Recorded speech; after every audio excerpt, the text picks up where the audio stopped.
जैसे कोई किसी को प्रपोज करना चाह रहा है, 14 फरवरी का दिन है, पवित्र पवित्र दिन है 14 फरवरी का, और किसी का मन है बेचारा पिछली 15 फरवरी से ही वेट कर रहा है 14 फरवरी का, और उसको ये पता है कि अगर मैंने ठीक से प्रपोज किया ना तो हाँ हो जाएगी, वरना नहीं हो जाएगा। क्योंकि मैं इतना बुरा नहीं हूं कि मुझे देखते कोई खारिज कर दे, और मैं इतना अच्छा भी नहीं हूं कि देखते कोई कहे कि आह तुम आ ही गए फाइनली। ऐसा नहीं, डिपेंड करेगा परफॉर्मेंस पे कि मैं कैसे प्रपोज करता हूं। अगर वो परफॉर्मेंस ठीक रही प्रपोज करने की तो हाँ हो सकती है, वरना ना तो होना है ही। अब कैसे अपनी बात कहे, तो अब देखेंगे कि प्रपोज करने के 1000 तरीके डेवलप हुए साहित्य की दुनिया में। इसीलिए एक फिल्म आई थी, इसका नाम था लक्ष्य। लक्ष्य में हीरो हीरोइन से कह रहे, तो हीरोइन कह रही कि ना यार तुम यही बात किसी और अदा से कहते तो अच्छा होता। सुना आपने? वो शिल्प का अभ्यास करवा रही है। नायिका बताना चाह रही है कि शिल्प क्या होता है। जो मैं आपको बता रहा हूं अभी ना, वो उसने फिल्म में बता दिया था पहले से। इसी बात को घुमा फिरा के कहते, ऐसे कहते वैसे कहते तो अच्छा होता।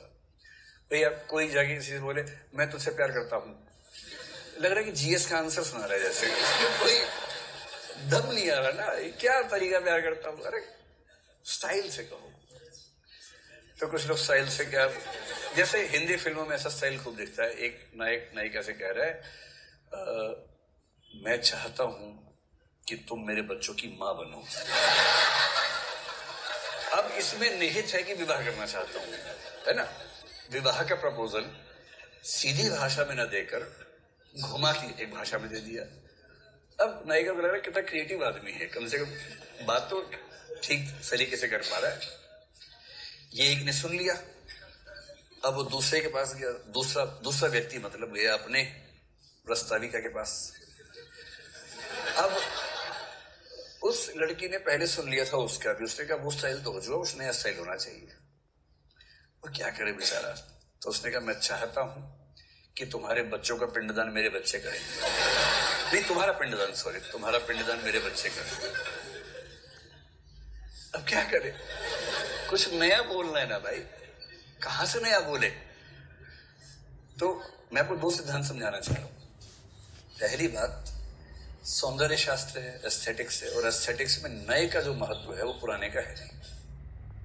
देखिए सुंदर से सुंदर व्यक्ति भी जिस दिन आप उससे परिचित हो जाएंगे ठीक से, वो आपको सुंदर रहना बंद हो जाएगा। ये दुनिया का सबसे मतलब खराब उसूल है। आप देखेंगे पति और पत्नियों के झगड़ों में, विवाह संबंध में बड़ी भारी समस्या क्या आती है, हर फिल्म में वही समस्या है कि विवाह से पहले पति को सारी तिथियां, सारे घंटे तक याद रहते हैं। याद है आज ही के दिन 1 साल पहले तुम 3:22 पर पहली बार दिखी थी मुझे।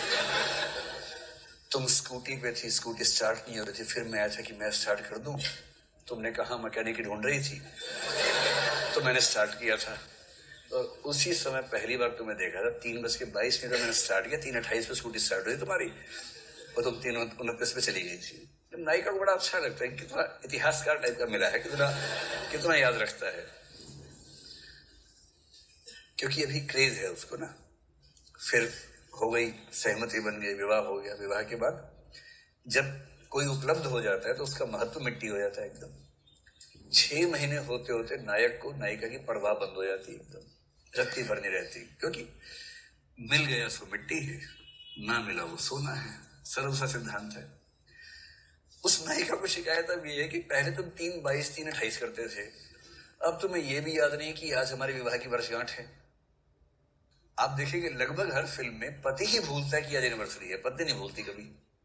आपने देखी ऐसी फिल्में बहुत सारी, कम से कम 20 तो देखी होंगी ऐसी फिल्में। नायक ही भूल जाता है, क्योंकि नायक की जो केमिकल कंपोजिशन है वो अलग किस्म की है, हार्मोन्स अलग है। नायिका में जो हार्मोन्स का सिक्रीशन हो रहा है वो अलग किस्म का है, तो ये तनाव रहता है। अब साहित्य में इन सब तनावों के लिए बहुत क्रिएटिव एक्सप्रेशंस ढूंढने का प्रयास है। अब नायक को नायिका की तारीफ करें, नायिका को तारीफ पसंद है अपनी, वो चाहती मेरी तारीफ करो, क्योंकि विवाह से पहले नायिका का जो मूल्य है बहुत ज्यादा है। नायक फुकरा टाइप का है, प्लीज प्लीज मैं ये मैं वो। विवाह के बाद नायिका का मूल्य वहां से यहां आ जाता है। और नायक सड़क पे चौड़ा होकर निकलता है कि वो जो सबसे सुंदर लड़की थी वो मेरी कैद में है, तुम लोग गुलाम नहीं बना पाए उसको, मैंने गुलाम बनाया, उसका मालिक मैं हूं। तब वो इस मूड में आ जाता है। इसे नायक रिझाने का हर प्रयास करते विवाह से पहले। और ये केवल मनुष्य में नहीं है, लगभग हर स्पीशीज में। विवाह तो नहीं होता, लेकिन बाकी स्पीशीज में भी जो प्रस्ताव देने की प्रक्रिया है उसमें पुरुष या नर की भूमिका केंद्र में रहती है। इतने तरीके से प्रस्ताव देता है क्योंकि उसको सरल शब्दों में कहें तो उसको बेसिकली यौन संसर्ग चाहिए। जो प्राकृतिक जैविक मॉडल है हमारा सोचने का वो ये है। और यौन संसर्ग हो जाने के बाद उसकी रुचि खत्म हो जाती है, ज्यादा से ज्यादा कुछ समय के बाद रुचि खत्म हो जाती है। और स्त्री का प्यार उसके बाद ज्यादा प्रगाढ़ होने लगता है जब संबंध गहरे होते हैं। ये सामान्य तनाव दुनिया भर में है, केवल भारत में नहीं है, दुनिया भर में स्पीशीज दर स्पीशीज इस तरह के तनाव चलते हैं। बाकी स्पीशीज में कम इसलिए कि वहां की मादाओं की यह अपेक्षा नहीं है कि ये परिवार बनाएगा, फिर मिलके हम घर बनाएंगे, फिर ये नौकरी करेगा, मैं ये, वो सब अपेक्षाएं नहीं है, इसलिए वहां दबाव थोड़े से कम रहते हैं। इसलिए हिंदी साहित्य में, संस्कृत साहित्य में, अंग्रेजी साहित्य में नायक नायिका को रिझाने के 50 तरीके निकालेगा हमेशा। तो सबसे घिसा पिटा तरीका यह है कि तुम चांद जैसे सुंदर हो, सबसे घिसा पिटा तरीका है।